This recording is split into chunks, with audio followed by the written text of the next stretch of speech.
Hello, everyone. Please let me know if you can hear me okay. Hello, Monique, Miriam. Hi, everyone. Thanks for being here. So I think we can start. We've got quite a bit to go through. That's great. Thank you, Monique, Maxine, Liz. Hi. I hope you guys are all well. Today we're going to speak about personality and how we can use that in coaching to get the best results. Now, as I've said, we've got quite a bit to go through. So let's start. The presentation will basically be in two parts. In the first part, I'll explain more about personality, where the concept comes from, the assessments that you can use, how two of them actually work. And then we'll take a break halfway and I'll try and answer as many questions as I can for you guys. And then in the second half, we're going to get a little bit more practical and I'll explain how you can use your knowledge about your own personality as a coach and the personality of your client to get the best out of your coaching approach and your coaching plans and methods. And then we also going to have a quick look, a recap of the ABC steps, the 9 steps, and I'll give an example in each step how you can also apply personality to get the best from your sessions. So what will you discover today? This is what we're going to talk about. Firstly, I'll explain what personality is and where it comes from, where the idea comes from. Then what are the characteristics of personality? The 3 sort of foundations or factors that it rests on. How is personality measured and assessed? Then we're going to talk about 2 of the most widely used methods or tests. The Myers-Briggs type indicator and the DISC personality assessment tool. I'm going to quickly compare the two to each other. Then we're going to move on to the second part of the presentation. So we're going to look at why is knowing your personality type important as a coach. We're going to look at why is knowing your client's personality type helpful. And then we're going to look more about DISC and each of the areas sort of imply what your strengths and your development areas in coaching are. We're going to look at those and then finally a look at approaching your client's personality in the ABC context.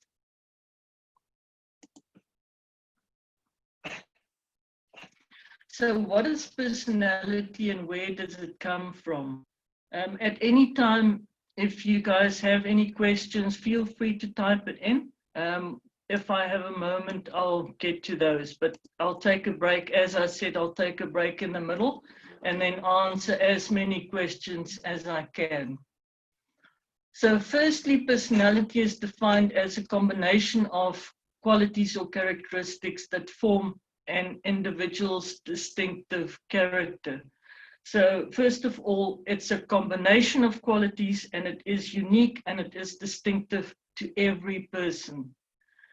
It implies that there's a set of baseline behaviors, thoughts, emotions, and beliefs that's unique to each person.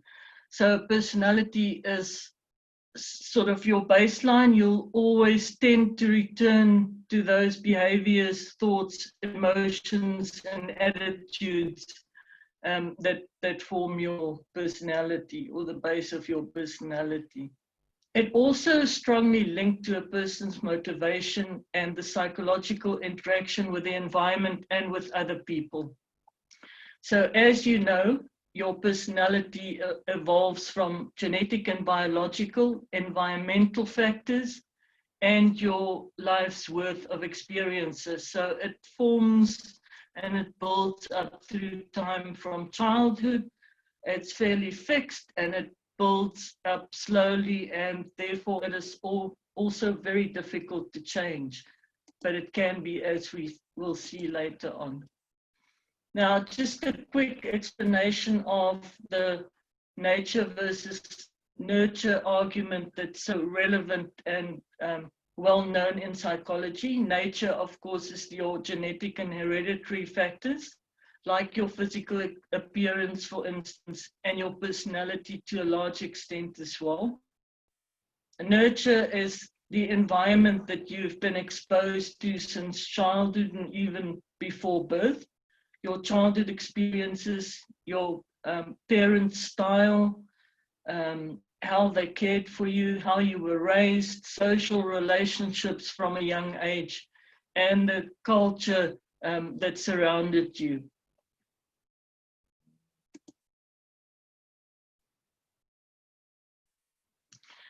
So the characteristics of personality basically rest on three factors. Firstly, as I've said, it's a pattern of thoughts, feelings, behaviors, beliefs, and attitudes that are, number one, individually unique. So each person really has his or her own personality style. The traits that form your personality implies a consistency across different situations. So across different situations, you'll tend to act or make the same or similar decisions, and it's fairly stable over time. So how personality works actually and why it forms is from all your experiences, you kind of learn what seems to be working the best. And therefore, when you think that a situation is similar than things that you've encountered before, you'll react in the same way, make the same decisions, to have a good outcome, or try and have a good outcome, or ensure your own safety and well-being, or whatever is the best position for you that you feel at that moment. So also based on a person's genetic predisposition and experiences, they make meaning of how to relate to the world with the best outcome. So as I've said, personality is really an accumulation of everything that you've experienced until at that moment, and thereby you access that set of rules almost to decide instinctively how you should react and what you should do. As such, personality is relatively hardwired, but always remember it can be shaped because your circumstances change and personality will lag quite a bit behind that, but you can shape it to better adapt to change circumstances, for instance.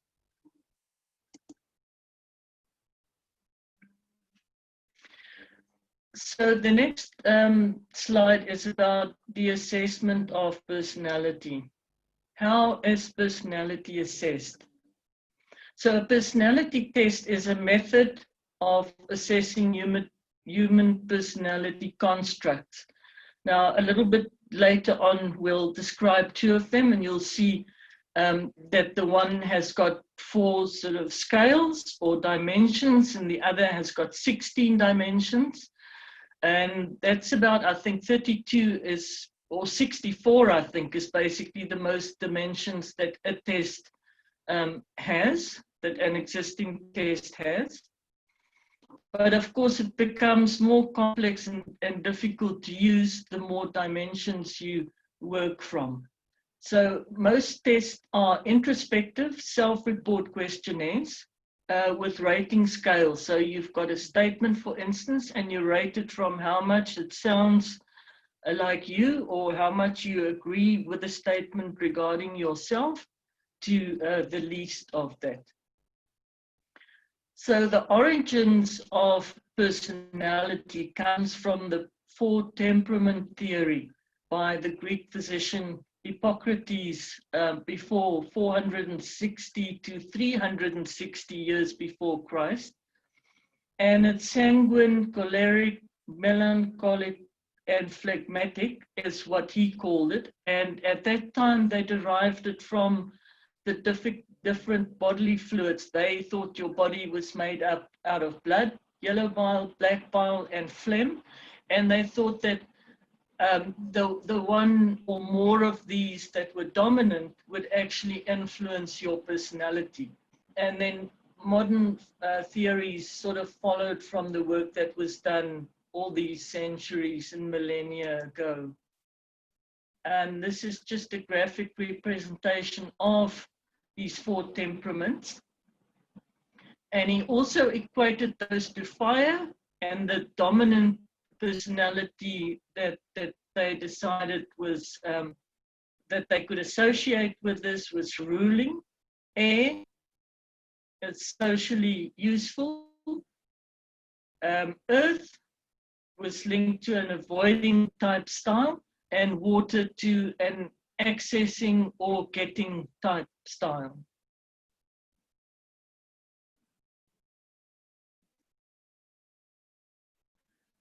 Right, now, the mostly used personality assessments, first of all, I've grouped them into 2 different types. The first one is projective tests, and the other one is objective tests.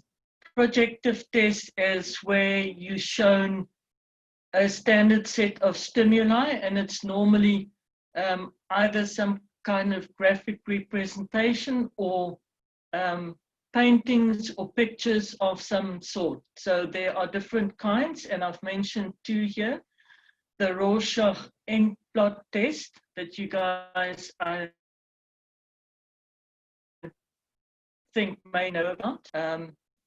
And in this test, you are shown a series of what looks like ink blots, and you are asked to tell a story behind it or to say what you think it represents best. The next one is the thematic apperception test, or TAT, and that is line-like pencil drawings, a set of pencil drawings that you show, and you are asked to tell a story, what you think the picture represents. So it usually has some people in it, and it's got a certain emotional charge, and you are asked then to tell a story. How did the people, what are they feeling? How did they get in that situation? What is the likely outcome for them? And by asking thousands and thousands of people, they sort of came to a normalized idea of what most people, or what you can call normal, would see in those pictures. And then they would also derive a theme out of that. And they will make interpretations as to your as to how you are reacting to certain situations and how your personality is. So the next one is the objective test. And first of all, let me talk about the projective test. There are a lot of criticism behind it, as you can imagine, because it's pictures and you give your interpretation in a story form or a loose text form. It's very subjective. The interpretation as well by the test taker and test giver is quite subjective. It's difficult to interpret, and the responses can be quite ambiguous because it's not normalized. It's an open interpretation. You can basically put any story to any of those pictures. Now, the objective tests are more widely used, and those are the ones that we're going to be discussing today. It's a response to a structured questionnaire. So I'll show you guys examples a little bit later of the first two that we're going to look at, the DISC and the Myers-Briggs, that you can see how these questions look like. The DISC has got 4 dimensions of personality. It's robust, quick, but not so nuanced. Myers-Briggs, another well-known test, is more complex, and it's got 16 dimensions. And then the MMPI, or Minnesota Multiphasic Personality Inventory, is very comprehensive and time-consuming. I think it's got nearly 700 different questions, and it measures everything from how addiction prone you are, to your personality, to your depression, to basically every psychological dimension that you can think of. So it's very, very handy if you want to do a very comprehensive assessment of a whole psychological construct of a person. But for the scope of today, we're going to look at Myers-Briggs first, and then the DISC questionnaire. And the DISC is actually the one that is most often used in the coaching environment. So we're going to discuss that a little bit more after looking at Myers-Briggs.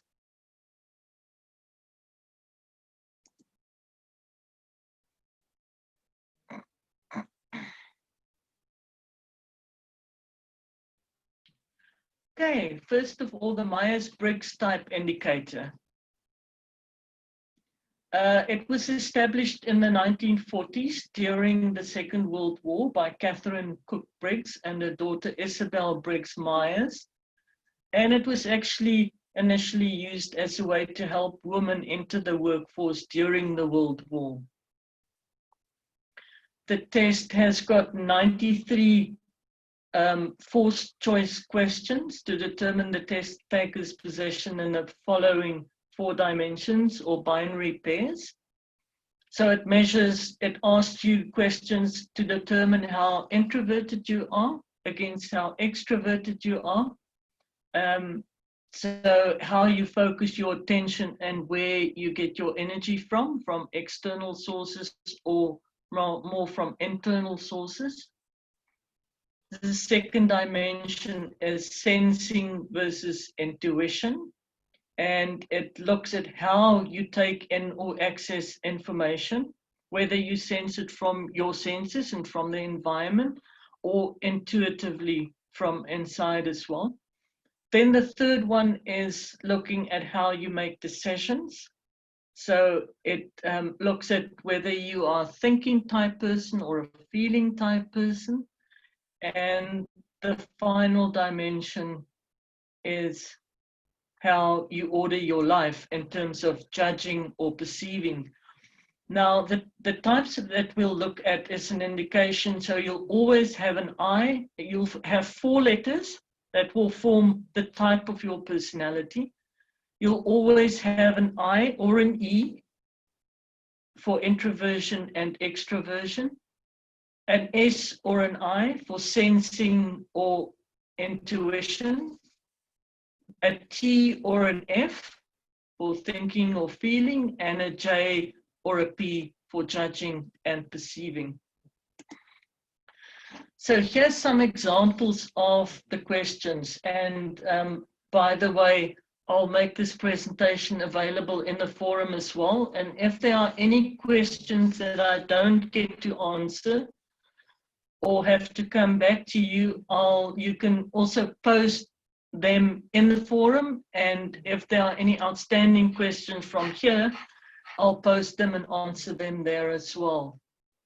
So these are just a couple of 10 or so example questions of Myers-Briggs. So in every case, you've got to choose one that you feel most comfortable with or feel that most apply to you. So for instance, look at number 33. It asks you, are you more firm than gentle or gentle than firm? And in every case here, you choose one. And every one of these questions apply to the 4 dimensions that we've discussed in the previous slide. And it'll count them all together and then decide which of the dimensions are you more dominant? So for instance, thinking or feeling. It'll take all those questions that are relevant to that dimension together and say you've scored, let's say, 10 on thinking and 2 on feeling, so you're more dominant in the thinking dimension. And whenever you download or look at this presentation again, I've included the link there at the bottom where you can actually do the test. Now, the Myers-Briggs test is a trademark test, so it's not free. I think they asked between $15 and $40 for you to take the test, depending on the depth of the feedback report that you get. And there's a lot of information on this slide, which you can have a look at later on as well when you have another look at the presentation. So you'll see on the left-hand and right-hand side, number 1, 2, 3, 4, those are actually the 4 dimensions that I've mentioned 2 slides ago. Number 1, are you outwardly or inwardly focused? Number 2, how do you prefer to take in information? Number 3, how do you prefer to make the decisions based on thinking or feeling? And number 4, how do you prefer to live your outer life? Judging by, if you're thinking about rules, deadlines, instructions, and plans, then you'll be on the judging side, and on the perceiving side is being more flexible, leaving your options open, liking to be spontaneous and to improvise. So in the middle, you'll see the 16 different personality types. As I've said, there's, depending on the letters on each of these 4 categories that you're more dominant on, you'll have a 4-letter designation or combination that will mostly suit you.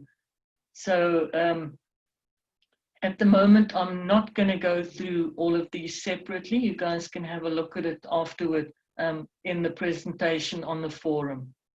But it'll basically give you, let's say it tells you you're an INFJ type, then you'll look it up and see that your personality is idealistic, organized, you're insightful, tend to be dependable and compassionate, gentle. You seek harmony and cooperation, and you enjoy intellectual stimulation. Where I can't quickly see something that's kind of opposite to that, it'll probably be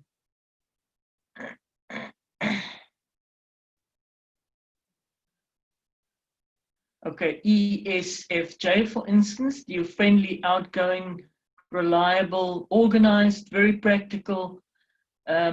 You seek to please others, and you enjoy being active and productive. So as I said, there's a lot of information to take in here. So, oh, Stacy says she's an INFJ. That's very interesting. Yes. So INFJ, that's the one that I've read initially. Of course, I wanted to say a very good one to be as a coach, but I can't really say that. There is no better one. Let me just stress this. There's no better one to be as a coach. All of these have got very strong areas as a coach, and all of these have got areas that you can work on as a coach as well. So it's very important to realize that there aren't good or bad ones as a coach. And it seems quite a lot of you guys have already done these. Very interesting. Okay, so you guys who are INFJ is insightful, called insightful motivators. The ENFJ, engaging mobilizers. And ISFP, Kelly, practical custodian. Very interesting.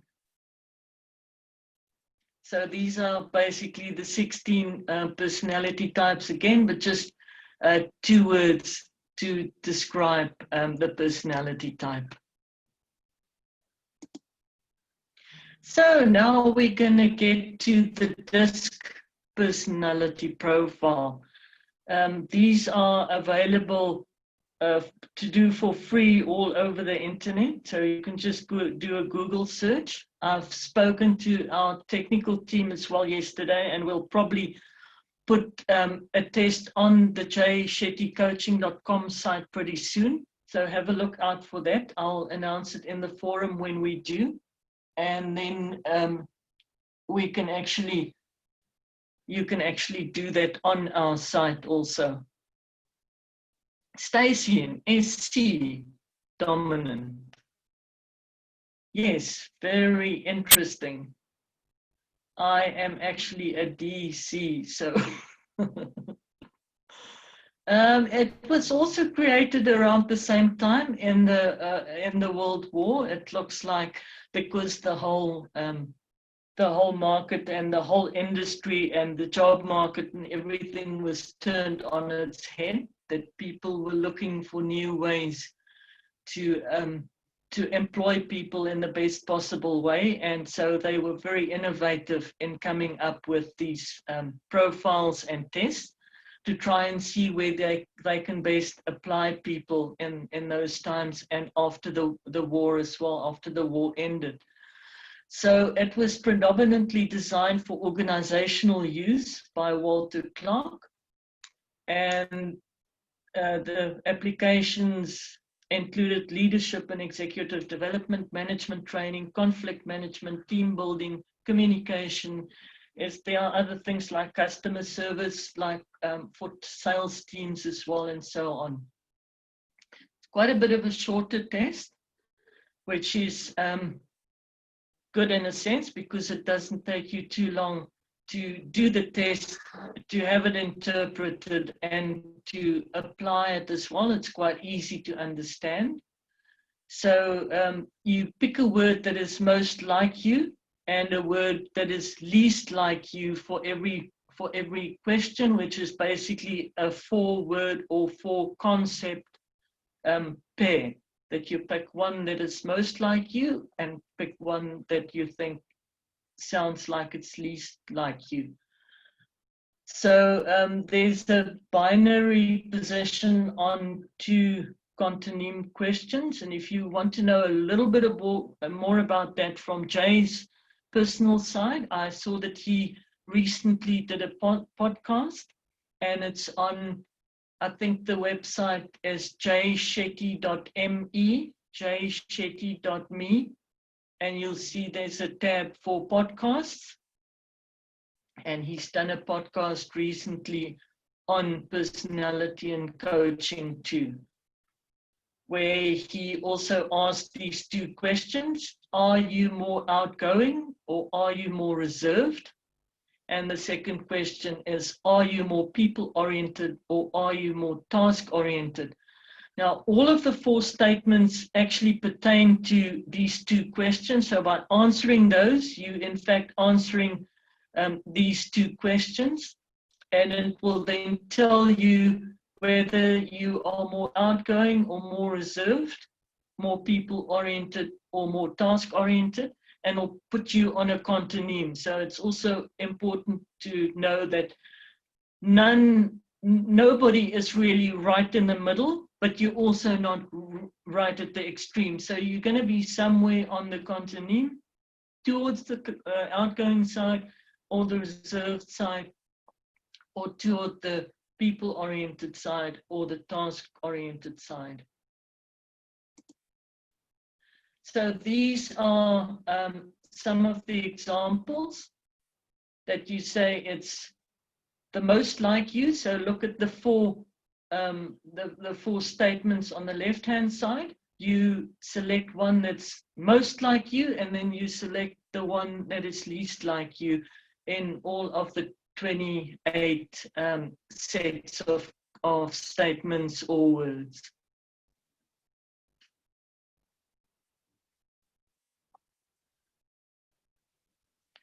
So I will probably, let's look at the left-hand side. Probably select least like me, I accept life as it comes. And probably most like me, I will say people say I've got a strong personality. So it's entirely how you feel and your perception of yourself and your preferences. And on the right-hand side, I will probably say most like me, I'm ready to help others, and least like me, I find it difficult to relax. So you get the idea of how you do this test in this format. Now, there are a number of formats available on the web, and some of them give you 4 words, and you do the same there. You select one that you think's most like you, and then least like you as well in all the selections. So this is how the scales look like. DISC stands for dominance. If you look at from the top left side and go around in a clockwise format, dominance, influence, steadiness, and conscientiousness. And the 2 questions that I talked about is on the horizontal line, whether you are more like a task-oriented thinker or a people-oriented feeler. So what's important, more important for you generally, task or people, and then whether you are more reserved and outgoing on the vertical scale. So let's say it came out that you are more people-oriented and more outgoing. You'll be in the influence sphere, will be dominant, and then usually you have a dominant sphere or dimension and a secondary one as well, which is what, for instance, Stacey is referred to in the chat, SC. So she'll be either conscientious as a dominant and steady as secondary, or the reverse.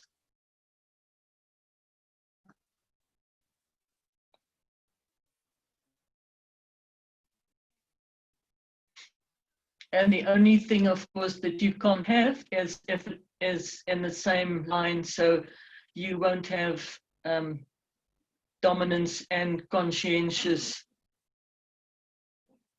as a dominating and a secondary one, because they're on the same axis. Stacey is saying S was dominant. Kathleen, does it matter what personality test we use or show our clients?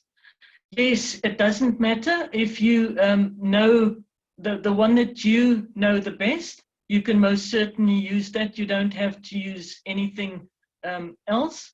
If you feel comfortable with a specific test that you are used to, then by all means. And you don't have to stick to these 2. I've selected them because Myers-Briggs is sort of the best known, and the DISC is I would say it's the easiest one and the one that's kind of most used in coaching, I would say, simply because it's so easy to understand for both the person interpreting it and the client. But if you're used to anything else, by all means use that. Personally, from my background, which is in forensic psychology, I'm used to using the MMPI. But then again, as I said, it's got 700 or so questions, so it takes a long time for a person to complete it, and it's much, much wider than just personality. So it's a good all-round test, but I wouldn't advise it for coaching per se, because it's much wider and it's a more, it measures more psychological dysfunction. But of course, you can use others as well. Myers-Briggs, unless you actually register for its use and pay for it, you won't use that. And DISC, as I say, is just very simple. Stacey, that's a good question. The question is, how truthful are people on these tests, and can they be fooled? Yes, of course they can be fooled, but just keep in mind that there are two conditions, or there's basically one condition in which you'll try and fool a test. And the one condition is that you'll get benefit from it. In a coaching environment, you would not expect the person to lie or to try and fool a test like this, because they won't get benefit from it then. If they are truthful enough, that's the only way they'll get benefit from it. I think the only scenario where possibly you'll get somebody that will try to bend it in a certain way is when you are doing organizational coaching, and maybe the organization referred the person to you for coaching, and he wants to, maybe not show up as being too stable and supportive, but be more in the dominance doer driver sense, then he may try and manipulate the test. So yes, it's possible, but with all these tests, the thing to remember, and it's very important that you guys make a note of this and remember it, you'll make your own observations as well. So if a test comes out and it's completely inconsistent by what you're observing when you're talking with the client, remember, you know your client. You are not going to be completely reliant on just the test. The test is just maybe even secondary, but it gives you good guidance in knowing the person's personality and having the client recognize his own personality as well. But you're going to observe his personality too.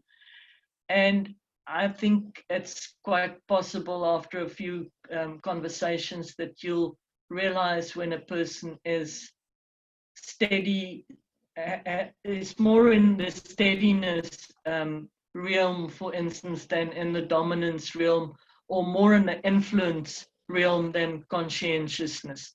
So it's important that you, when you do this test, you follow up with your instinct and your observations as well to see if it's consistent with what you have expected. And if not, then you can explore further. I'll explain that in a little while, Jody. The second half of the presentation is how we can use it for life coaching. And remember that personality, it's not only the client's personality, it's yours as well, and it doesn't have to be the same, but there has to be a certain interaction between the two personalities. So you'll basically adapt your style and your questioning and everything a little bit to be more suitable to your client's preferences and how they want to communicate and react. So no, it's definitely not more for psychology. It's, in fact, I would think this is actually more for coaching and for mentoring than for psychology, because it is personality, but it's got nothing to do. Psychology is, if you look at abnormal psychology, it's got more to do with a dysfunction, and this has got nothing. None of these imply any kind of dysfunction. So it's important that you realize that. So it's in the concept, I would say, of positive psychology, and coaching is a lot about positive psychology. So recognizing the person's strong points, recognizing their personality, and then working with that. And as you see, the source here is actually become a better communicator with this profiling. So that gives you a clue already how it can be very useful for coaching. This is a summary of the 4 personality types. So as we've seen before, dominance, influence, steadiness, and conscientiousness. And it gives you 4 or 5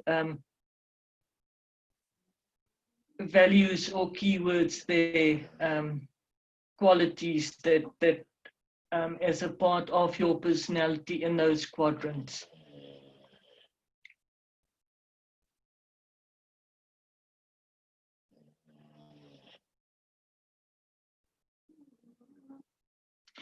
sorry, I'm just reading what Alice has said.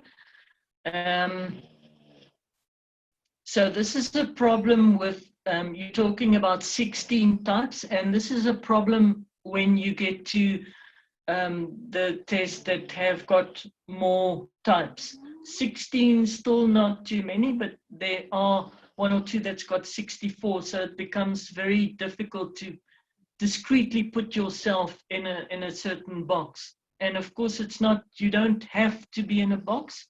People that are very adaptive can actually move a little bit from, depending on the situation, from one to the other, but you'll always have a sort of go-to attitude or go-to reaction, if I can answer it like that. So a dominant person in a certain situation may act more conscientious, depends on how they see risk, for instance, but it depends on, I would say, the baseline position. So in 100 situations, would they tend to be more dominant or tend to be more conscientious? So you should see it more as an average or a natural tendency than a rule, for instance.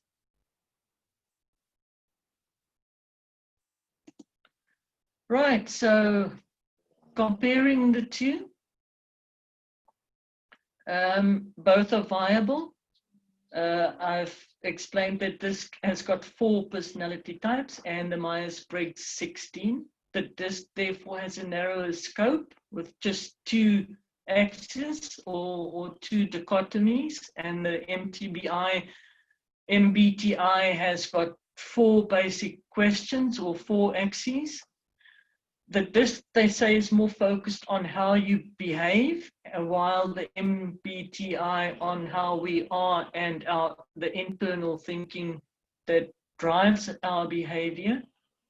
The MBTI assumes more that personality is fixed and unlikely to change, while the DISC is more open to a context-based adaptation. So you can already see that the DISC, for instance, the way they measure it, it makes it more flexible. So depending on your situation, you can actually maneuver a little bit on those dimensions. The DISC is quicker and easier to complete, interpret, and apply, and while the Myers-Briggs is suitable for a deeper dive because it's got more dimensions to look at. Now, just in this sense, you can see that as the DISC is more practical and it's more flexible and it's more understandable, easier to understand, it's actually, I prefer it for a coaching environment to the Myers-Briggs. But as I said before, it entirely depends on what you feel comfortable with, familiar with, and what you are used to using. There are no right and wrong way here. This is a bit of detail, which I think we can skip for now, but it just shows you there's a certain cross-reference between the Myers-Briggs and the DISC profile. So the Ds, the Is, the S, and the Cs, how it relates to the Myers and Briggs quadrants or dimensions. Efren, yes, most certainly. Your results can change. It won't, don't expect if you do it every 6 months or every year that it will change, but it most certainly can change over years, especially if you've got major life changes. Let's say a major career change, and I think myself is probably a good example. I've been in, I've started my career in engineering and with an MBA, and I've been most certainly high in the D quadrant. If you look at the DISC profile, and then I went into forensic psychology and then into positive psychology and the helping professions, clinical psychology not so much, but cognitive behavioral type work and coaching. And I've most certainly moved more toward the helping others, supporting others, supportive roles than purely dominating roles. And also with age, one's risk profile tends to change. So you'll move from the top quadrants, the dominating, which has got a very low risk profile, the very high risk taking, you'll move across to a lower risk taking profile. So that's important to know as well with age and with your position, with your responsibilities and with your life circumstances. It can change as well. As with coaching and therapy, you can, through long-term coaching, you can help a person build meaning in other areas as well and try and, let's say they are a high risk taker, you can sort of tone them down and help them see the benefits of change in that sense. Any other questions before we move on to the second part, which is looking at how you can apply this to coaching?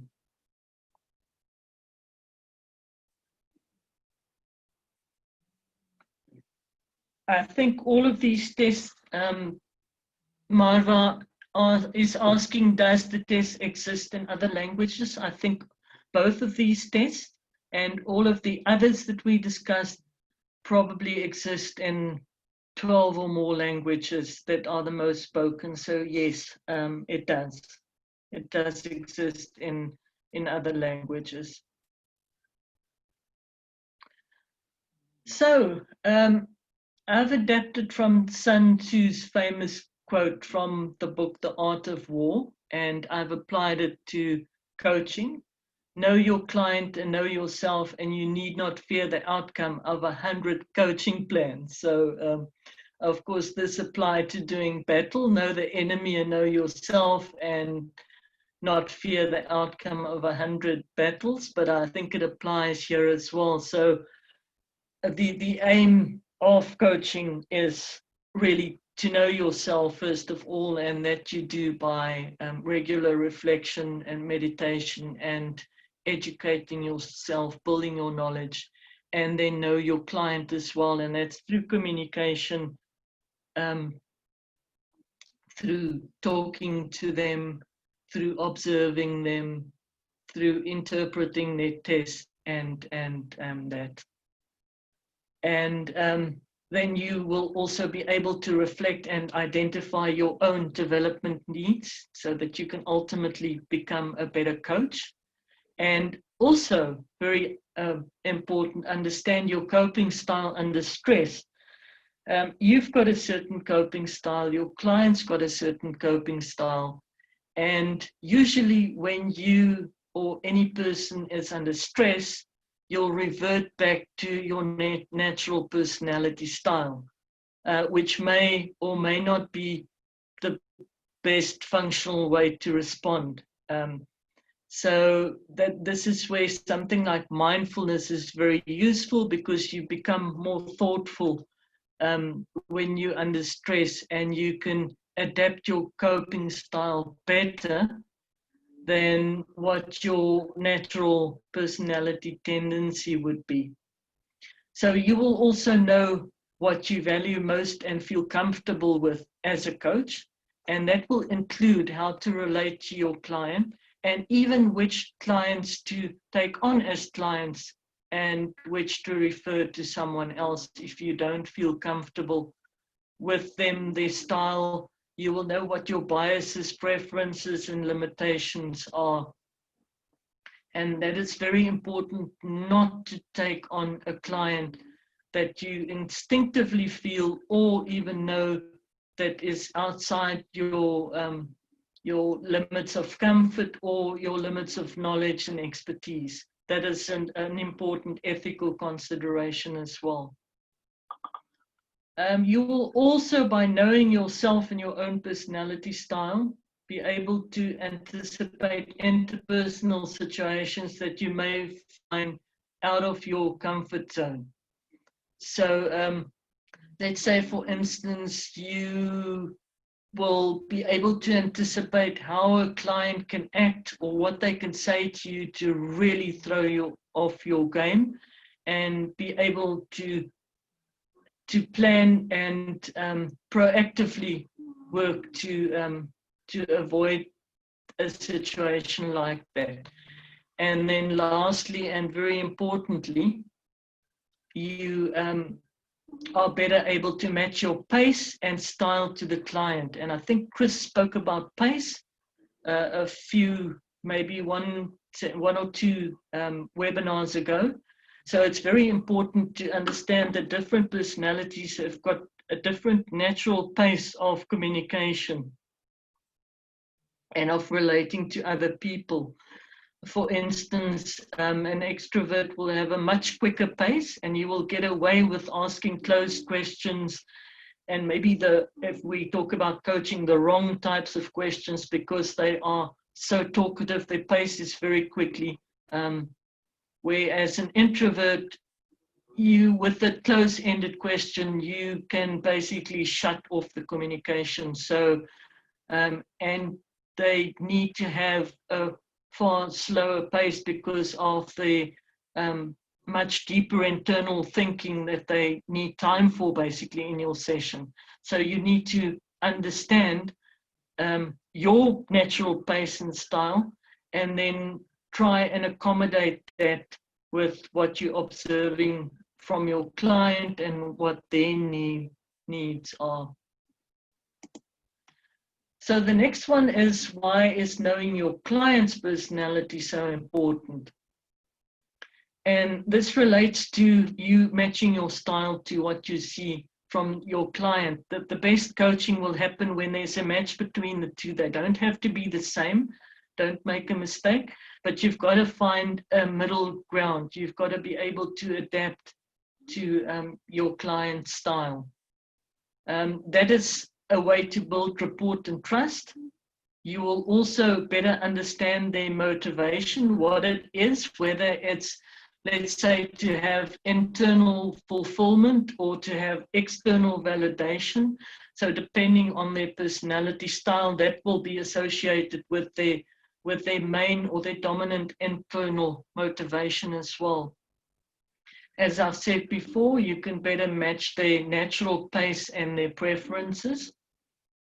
You can direct the flow of a conversation, because you can basically adapt the type of your questions to your client's personality. As I've said, with an extrovert, for instance, closed-ended questions won't matter so much, because they like to talk about, and they like to elaborate more and talk quicker, and maybe you won't even have to ask any questions. Whereas with a person that's more internally closed, you may have to structure your questions much more. And the other point is, with the structure of your session, it will be easier to structure a session and to keep to that flow with a certain types of personalities than with someone who is more impulsive, for instance, and like to improvise, because they will like to go in a direction impulsively, almost instantaneously, while you may have an overall plan and an idea of an outcome for a session. So that's why you need to also know your own and know the personality of your client a little bit, to understand how you should navigate the flow of a conversation to get to what you have decided with your client, what they would like the outcome to be, or their achievement of their goals to be.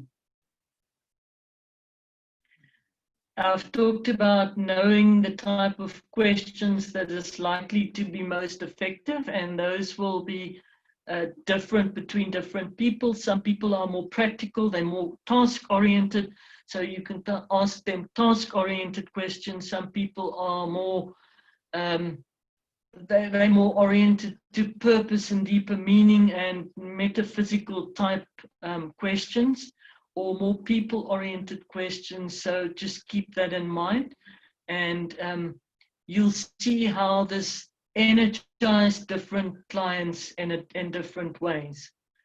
And if you understand their personality, you will always also understand their fears, areas of discomfort, and coping styles better. And these are the things that they will fall back to when they feel uncomfortable, for instance, or feeling under stress.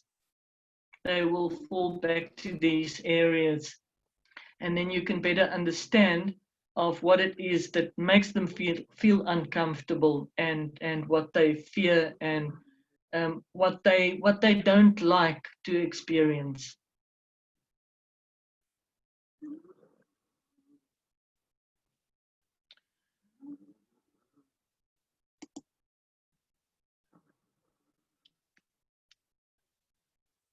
Donna, I'll answer your question in a little while. Thanks for that. It's a very good question. Let's look at areas of the DISC to explore your development areas as a coach. Now, as I said before, and it's very important to understand this, I've had a question like this before in the forum, whether there's a good and a sort of a good or better and a bad or worse area to be in as a coach, and it's not the case at all. As you see, all of these I've indicated use your as the strength areas in each of these dimensions as a coach, and strengthen your development areas that you likely need to look at. Now, I'm saying likely because no two people are the same. I'm not saying, for instance, that as if you fall in the D area, you've got lower emotional intelligence, for instance. It's just the generalization of that if you have that dominance. So you need to still reflect and decide if you have a B, and these are the general strengths and weaknesses in terms of coaching that you can expect. Which of those apply to you? Which of those can you reinforce as a strength? And which of those can you work on as a development area? Note that I'm not saying it's a weakness. It's not a weakness, but it may be a development area in terms of working with as wide a base of client types as possible. Now, in the dominance area, you're goal-driven, so use that strength. You're decisive. You've got very good organization, so make sure that you use those in your coaching plans and sessions. You may have to work on strengthening your emotional intelligence skills, how to compromise with a client, and how to guide them instead of instruct them. People in the dominance area are generally not extremely good with compromise, and they like to instruct people or even advise people rather than guide them or ask them questions to have them discover their own way. In the influence area, very good people skills, usually positive, like to collaborate, so reinforce those in your coaching practice. People in that quadrant are generally not very organized. They're not very thoughtful in terms of internal thoughtfulness.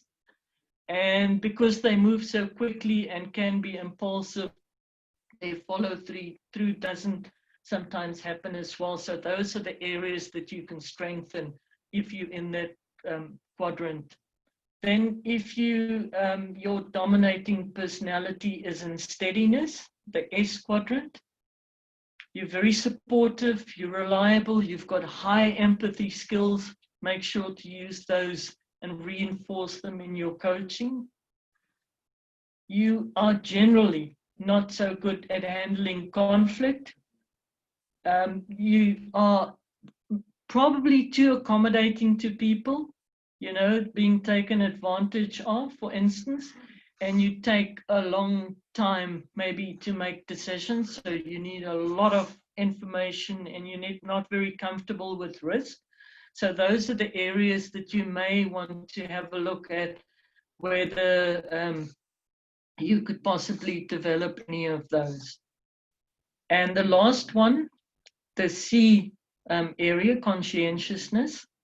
You're very objective, reliable, love data, love research, attention to detail is great.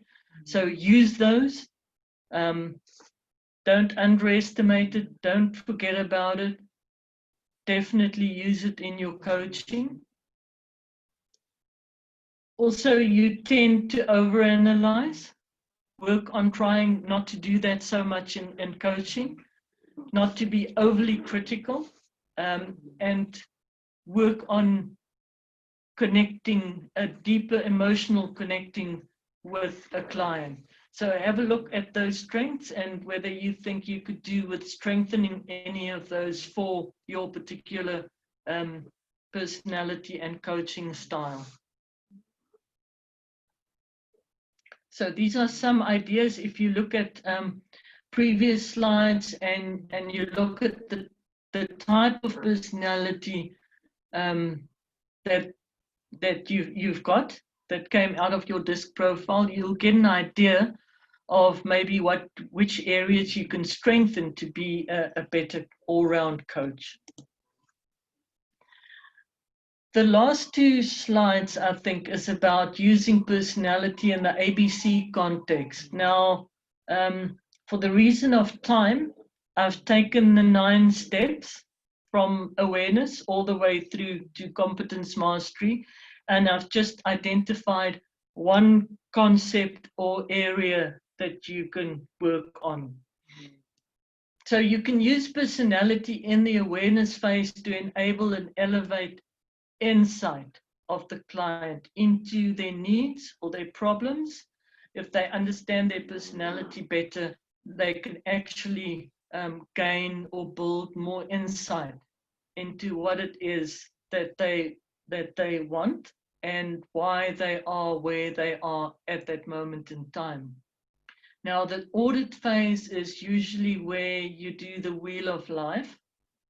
And here you can use personality associated with the client's values to determine what their priorities are in life. So you look at the personality in context of their values, and then you determine a priority, a life priority that your client wants to focus on. Accountability. Here you need to understand that different personality types have different propensities to be accountable. Some, like the I personality, for instance, doesn't really, because they're more impulsive, they don't really like to be held accountable sometimes. So it will give you a good clue or a good guideline of how much work you need to do on a client to make sure that they are accountable, that they feel accountable and believe in their accountability of their own goals. Setting big goals. Also, personality may determine how quickly a person feels overwhelmed. So you need to keep that in mind when setting goals. Do not, for a type of personality who likes to look at small details, don't set the goal too big, maybe too comprehensive or too optimistic. Make it a little bit more smaller, that they feel more comfortable. And the same applies to a risk taker. If the person do not like to take risk at all, also keep that in mind when you're setting goals. Building habits, of course, you can realize that the best habits and the quickest habit changes will happen when it's aligned with their personality type and their personality preferences rather than directly against it.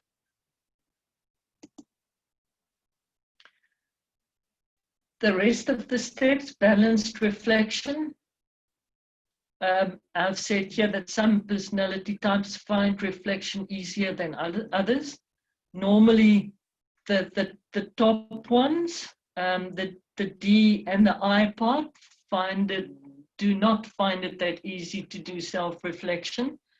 And you've got to keep in mind also when you're giving homework, when you're giving tasks to a person, keep their personality in mind, because you need to link their personality to the type of homework to make sure that the chance is best that they actually do their homework. The same applies to consistent action. Something that are contrary to a personality is more difficult for a person to do consistently, because it goes against their baseline and their grain, and you've got to do a lot more work to change habits, for instance, before a person can be able to do it consistently. So in a sense, by changing their habits, you need to take long enough time to adapt their personality as well, so that they're able to do something that is aligned with their goals consistently. Challenging comfort. And you need to do this when you need to shape a person's personality to be able to do a consistent action or change a habit. You may need to shape his or her personality traits, and the only way you can do that is to challenge their comfort zone. So, for instance, a person who is highly extroverted, definitely being in a lockdown will challenge their comfort zone a lot, and maybe they will find out that being on their own for certain periods of time has got certain benefits as well. So it'll slowly make them feel more comfortable and shape their personality in a sense. Maybe not change it altogether, but certainly make it more adaptable. And the last one in the ABC framework is competency, and building resilience, flexibility, and adaptability is sort of against the grain of certain personalities. So again, you want to make them, shape them a little bit more, make their personality a bit more tolerant to flexibility and adaptability by the previous step, challenging their comfort zones. And by knowing their personality, this is sort of a summary of the whole thing. By knowing your client's personality in the context of your own, you can actually better, and the steps in the ABC plan that will be more difficult and challenging for your client. And just to conclude, a few points. So you help a client work from a position of strength as much as possible, that is consistent with his or her personality. That will be the strongest way to help them move forward. If you can find something that is something in the direction of their needs and goals that is consistent with their personality. Personality can be shaped or enhanced over time to fit demands. You can look at your own personality and harmonize it with your client's personality where appropriate. Develop a flexibility and adaptability with different personalities by developing and growing your interpersonal. Executive functioning is something like organization skills. So if you are naturally not so good in organization, for instance, you can develop that to be able to work better with a client who needs more organizing and more structure in their coaching, and your cognitive or your thinking skills. Acknowledge and accept your client's personality traits. And just a final point, a final reminder, there is no right or wrong personality for coaching.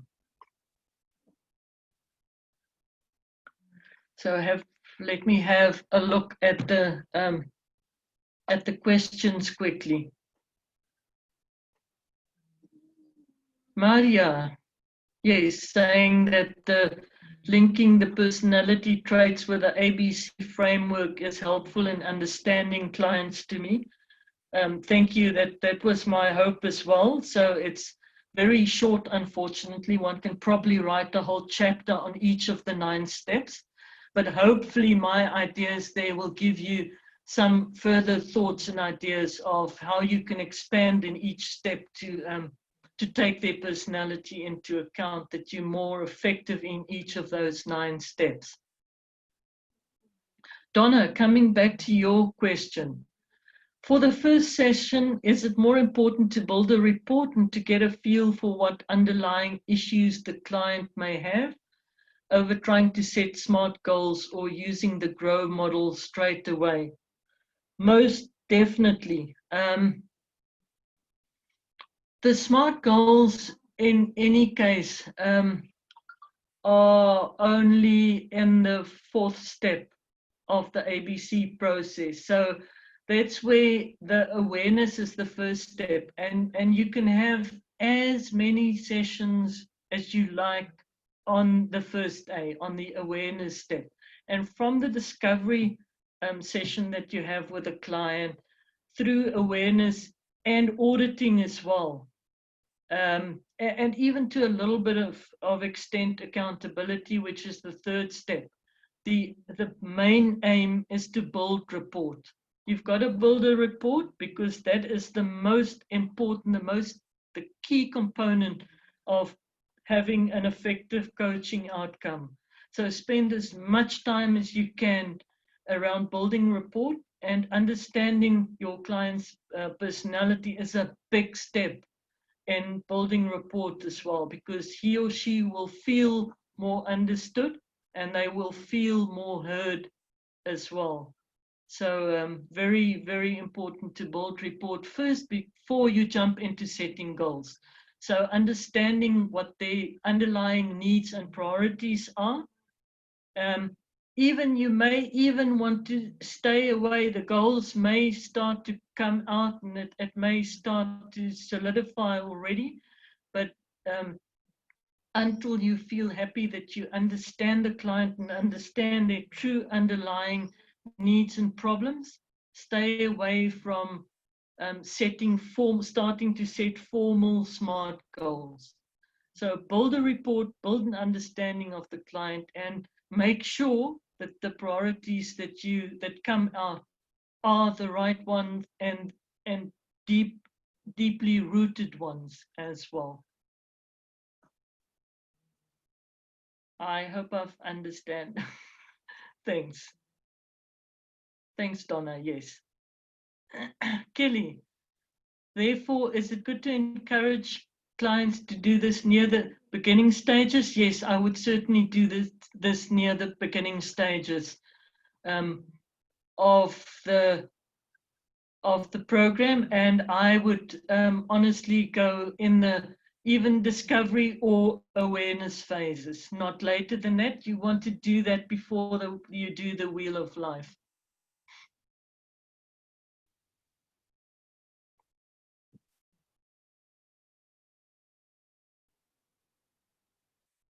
I will really have to read very quickly at the rate you guys are typing. Alice, yes, feel free to post any questions in the discussion forum, and I will have a look out and answer as possible, and the presentation will be uploaded by tomorrow, most probably.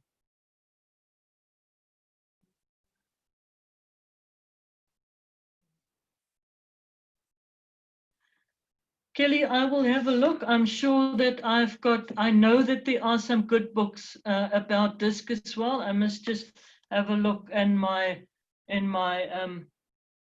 sort of my digital library. Let me just make a note, and I'll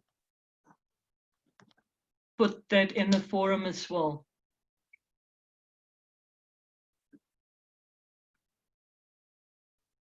People-oriented and task-orientated, it is possible to be in between, but you will have a natural tendency in certain situations to be one or the other, not right in the middle.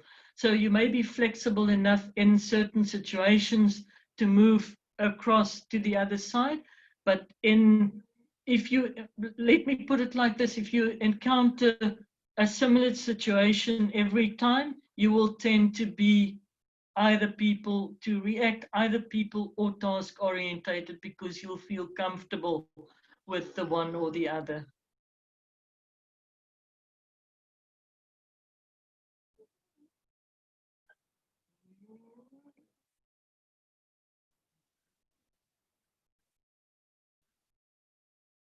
Interesting. It's possible to have more combinations, but as I say, you will end up being in one quadrant, which will be dominant, and the others will be secondary to that. So you can most probably, the most common is to be dominant in one area and secondary in one other. It's not very common. I don't think I've seen that a person is, generally speaking, right in the middle or even on one of the lines, so that it means that you are in 3 of the quadrants at the same time. But it depends on the type of situation and the type of circumstances that you've got to navigate at that time. Okay, guys, if that's all, I've really enjoyed talking to you, and it looks like you've got some great value out of the presentation. I'll upload it tomorrow, and I'll have a look at if I can maybe get a upload, perhaps a good book chapter for you guys as well that I can share. Otherwise, I'll just recommend a book to read on this, and then I'll keep in touch, and we'll have a look if we can upload it on the Jay Shetty website as well, so that you can or your clients even can do that test as well. We're gonna try and upload it to the open website, jayshettycoaching.com, so that your clients can also do that on there. Alrighty. Thank you, guys. Have a great day. It's been good talking to you.